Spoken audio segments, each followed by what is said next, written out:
សួស្តីបងប្អូនទាំងអស់គ្នាថ្ងៃហ្នឹងមកជួបខ្ញុំជាមួយនឹងវីដេអូថ្មីមួយទៀតឯងបងប្អូន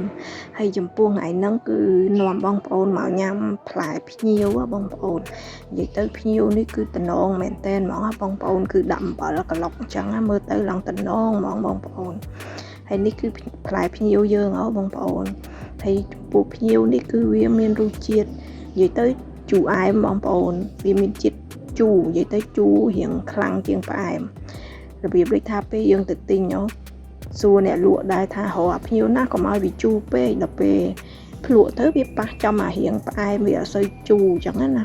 ដូចប៉ះចំអាចកោមវារៀងផ្អែមមកវាអត់សូវជូរខ្លាំងហើយដល់ពេលទិញយកមក1គីឡូម៉ែយកទៅហូបទៅភាគច្រើន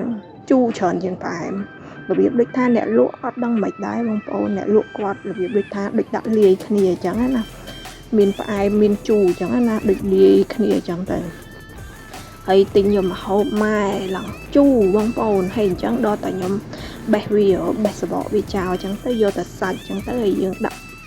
អំបិលដាក់អំបិលក្លុកអញ្ចឹងណាបងប្អូនបានហូបកើតព្រោះដោយសាររសជាតិវាជូរអញ្ចឹងណាគឺជូរនិយាយទៅជូរខ្លាំងជាងផ្អែមនិយាយទៅរសជាតិផ្អែមដូចជាភាគរយគឺតិចប្រហែលជា100អញ្ចឹងគឺបានតែ20%ឯផ្អែមជូរគឺ80%ឯបងប្អូនប៉ុន្តែដល់ពេលយើងក្លុកអំបិលអញ្ចឹងបងប្អូនមានអីឆ្ងាញ់តើបងប្អូនព្រោះវាមានជាតិជូរប៉ុន្តែយើងដាក់អំបិលម្ទេសអញ្ចឹងទៅវាមានជាតិជូរអែមប្រៃផ្អែមហឹរអីអញ្ចឹងណាបងប្អូនតែឥឡូវបងប្អូនទាំងអស់គ្នាមកភ្លក់មួយខ្ញុំនេះរសជាតិវាគឺឆ្ងាញ់បងប្អូននេះនិយាយទៅគឺឆ្ងាញ់មែនតែនហ្មងវាមានរសជាតិរៀងជូរអែមហើយរៀងហឹរហ្នឹងគឺវាហឹរល្មមវាអត់សូវហឹរខ្លាំងទេបងប្អូនហើយចំពោះអំបិលម្ទេសនេះគឺខ្ញុំបុកខ្លួនឯងខ្ញុំបុកខ្លួនឯងអញ្ចឹងណាហើយខ្ញុំដាក់ម្ទេសរៀងអត់សូវច្រើនប៉ុន្មានដែរគឺដាក់រៀងតិចទេព្រោះកុំឲ្យវាហឹរពេកហើយអំបិលនេះគឺឆ្ងាញ់បងប្អូននិយាយទៅគឺបុកខ្លួនឯង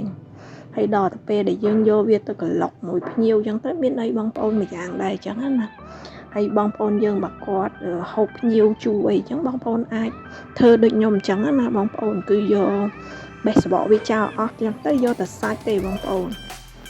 ហើយបន្ទាប់មកគឺយើងយកដាក់អំបិលក្លុកចឹងទៅហូបអញ្ចឹងទៅបានវាអត់សូវជូរអញ្ចឹងណា